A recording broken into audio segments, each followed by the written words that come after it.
31 हम UPSC mains की GS 3 के सिलेबस और पीवाईक्यू को देख रहे थे।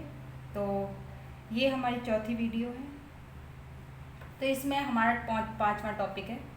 तो ये टॉपिक बात करता है, अभी इसके लिए खोल ही लेते हैं। तो ये बात करता है प्रत्यक्ष एवं अप्रत्यक्ष कृषि सहायता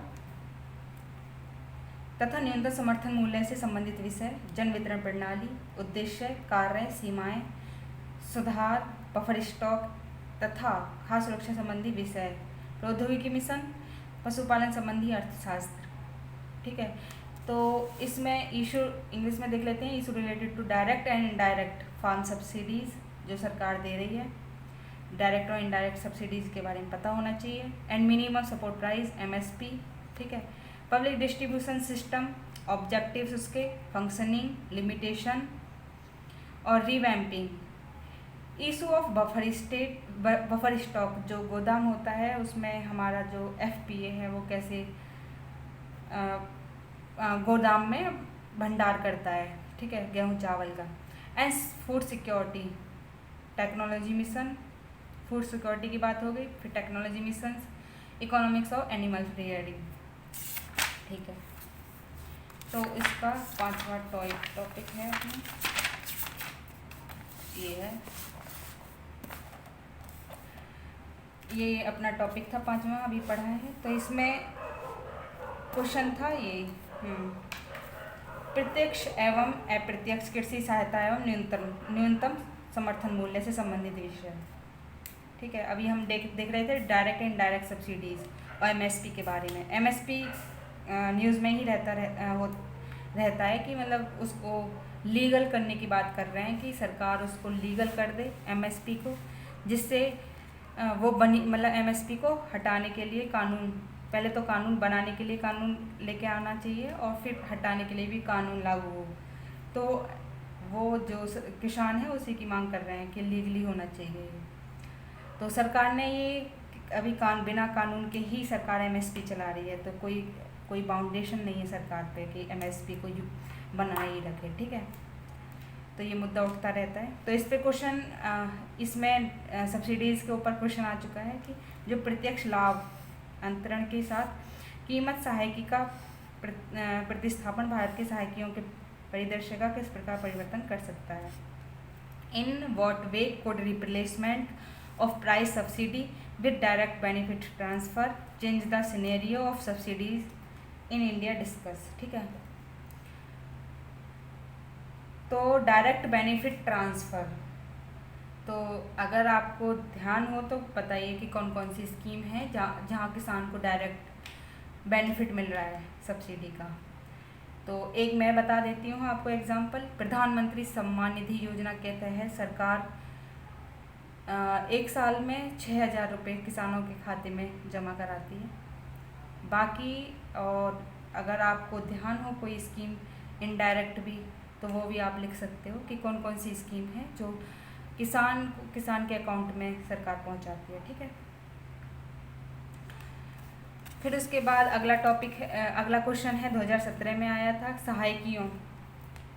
ठीक है, ये है सहायकियों शस्य प्रतिरूप, शस्य विविधता और कृषकों की आर्थिक स्थिति को किस प्रकार प्रभावित करती है। लघु और सीमांत कृषकों के लिए फसल बीमा, न्यूनतम समर्थन मूल्य और खाद्य प्रसंस्करण का क्या महत्व है। How do subsidies affect the cropping pattern, crop diversity and economy of farmers. What is the significance of crop insurance, minimum support price and fruit processing for small and marginal farmers. तो पहले हमें बता देना है कि cropping pattern को कैसे ये अफेक्ट कर रही है सब्सिडीज़, और फिर crop diversity and economy of farmers. तो ये तीन है। एक तो इकोनॉमी ऑफ फार्मर्स, ठीक है, जो फार्मर्स की अर्थव्यवस्था है, और क्रॉप डाइवर्सिटी है, और क्रॉपिंग पैटर्न। इन तीनों को कैसे सब्सिडी अफेक्ट कर रही है। फिर अगला क्वेश्चन आ जाता है कि what is significance of crop insurance. अब तीन चीज़ बताई हैं इन्होंने, इनका क्या महत्व है। क्रॉप इंश्योरेंस का, मिनिमम सपोर्ट प्राइस का और फ्रूट प्रोसेसिंग।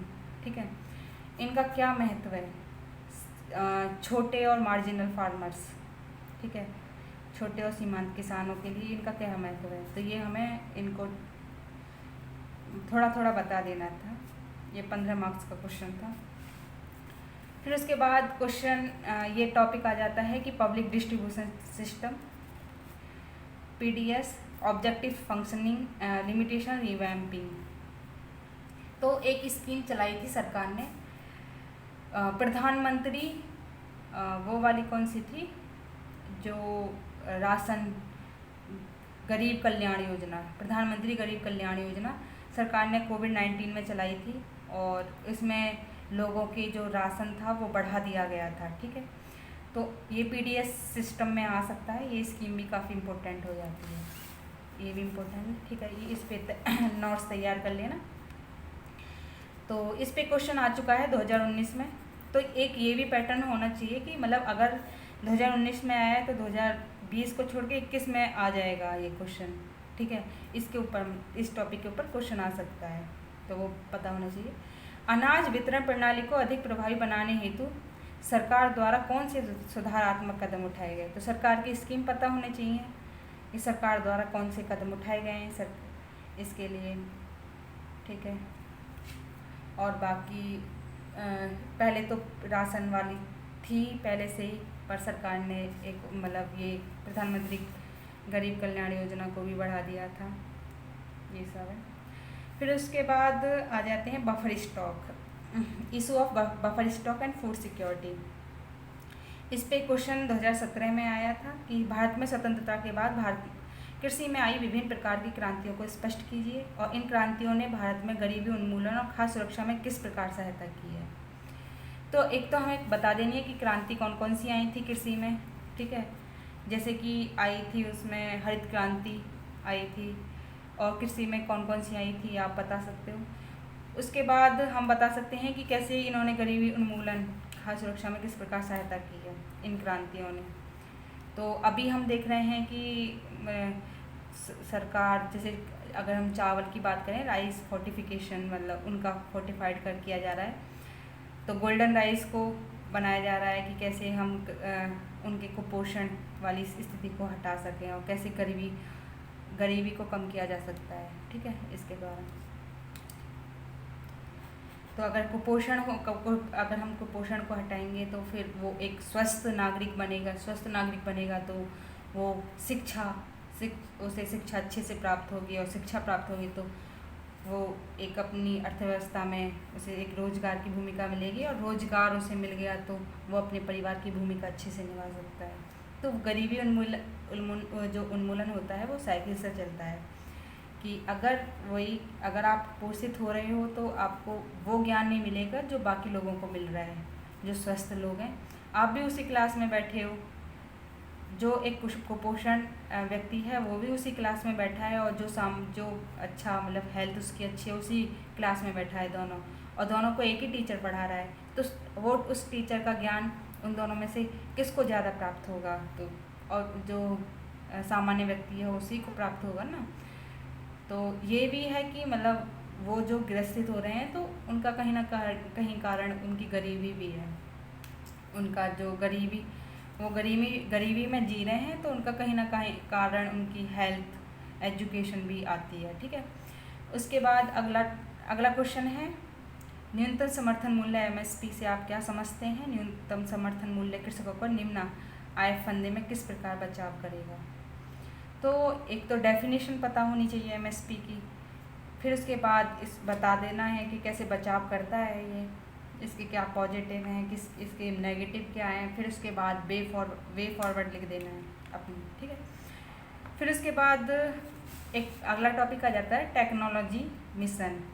तो सौर ऊर्जा की उपकरण लागत और टैरिफ में हाल के नाटकीय पतन के साथ कारक बताए जा सकते हैं। इस प्रवृत्ति के तापीय विद्युत उत्पादकों और संबंधित उद्योग के लिए क्या निहितार्थ हैं। तो 2 what factors can be recent dramatic falls in equipment cost and tariff of solar energy be attributed. What implication does the trend have for the thermal power producer and the related industry. तो अगर हम बात करें सौर ऊर्जा की, तो उनकी लागतों और टैरिफ में भारत के नाटकीय पतन के साथ एक तो कारण बताए जा सकते हैं, और उस पर फिर उस प्रवृत्ति के तापीय विद्युत उत्पादक और संबंधित जो उद्योग के लिए क्या निहितार्थ हैं। तो एक तो सौर ऊर्जा के लिए सरकार पता होना चाहिए कौन कौन सी स्कीमें हैं, ठीक है, वो हमें पता है। तो सरकार क्या क्या इसके लिए सरकार कदम उठा रही है। तो इसकी लागत तो काफ़ी ज़्यादा होती है, वैसे सौर प्लेट वगैरह हम बाहर से आयात करते हैं, तो एक तो ये इशू आ जाता है। और बाकी तापीय जो विद्युत उत्पादक हैं वहाँ पे भी कोयला वगैरह है, तो वहाँ से भी इशू उत्पन्न ही होते हैं। तो वो बता दे रहे हैं, फिर फ़ायदे बता दे रहे हैं कि कैसे ये कैसे फ़ायदा पहुँचाते हैं, ठीक है, इंडस्ट्री वगैरह में।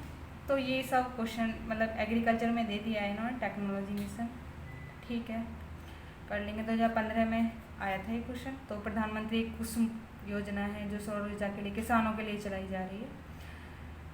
फिर अगला टॉपिक आ जाता है इकोनॉमिक्स ऑफ एनिमल रियरिंग। तो इसमें 2015 में क्वेश्चन आया था एक, ग्रामीण क्षेत्रों में कृषि रोजगार और आय का प्रबंध करने में पशुधन पालन की बड़ी संभाव्यता है। भारत में इस क्षेत्र की प्रोन्नति के उपयुक्त उपाय सुझाते हुए चर्चा कीजिए। तो livestock rearing has a big potential for providing non farm employment and income in rural areas. Discuss suggesting sustainable suitable measures to promote this sector in India. तो यहाँ पे ये बात कर रहे हैं कि अगर हम लाइव स्टॉक की बात करें तो भारत में काफ़ी ज़्यादा है। लाइव स्टॉक में भारत पहले नंबर पे आता है, तो हमारे यहाँ पे काफ़ी ज़्यादा है लाइव स्टॉक। तो हम इसका फ़ायदा उठा सकते हैं, जैसे जो एम्प्लॉयमेंट, ये रोज़गार भी दिलाता है, कृषिगत रोज़गार। जैसे कि हम एक एग्जांपल डाल सकते हैं कि गुजरात का जो अमूल है डेयरी, जो है अमूल डेयरी, तो वो कैसे वहाँ की जो समितियाँ हैं और कम्युनिटी कैसे आपस में मतलब उनकी वो है कोऑपरेटिव्स बोल सकते हैं, जो अमूल की डेयरी है, कोऑपरेटिव्स आपस में वहाँ पे काफ़ी कम्युनिटी जुड़ी हुई हैं उस डेयरी से, ठीक है। तो वहाँ से उनकी इनकम काफ़ी हो जाती है, वो अपनी मतलब आय में उनकी जैसे कृषि में होता है कि यहाँ पे तो नेचुरल डिजास्टर वगैरह आ जाते हैं, तो यहाँ पे किसानों को डर रहता है कि हमारी जो इनकम है और हमारे जो खाने का प्रबंध भी ना हो सके, ऐसी सिचुएशन ना आ जाए। पर यहाँ पे जो लाइव स्टॉक वाली अगर हम चीज़ है इसकी बात करें तो लाइव स्टॉक में काफ़ी एम्प्लॉयमेंट हो सकता है, और डेयरी वाली ये एग्जांपल हम डाल सकते हैं। तो वहाँ पे ये काफ़ी सक्सेसफुल रहा है गुजरात में, ठीक है। तो ये एग्जांपल था, तो ये हम यूज कर सकते हैं 2015, ये 2015 में क्वेश्चन आया था, ठीक है। अगला टॉपिक हम ये वाला करते हैं अगली वीडियो में। Thank you.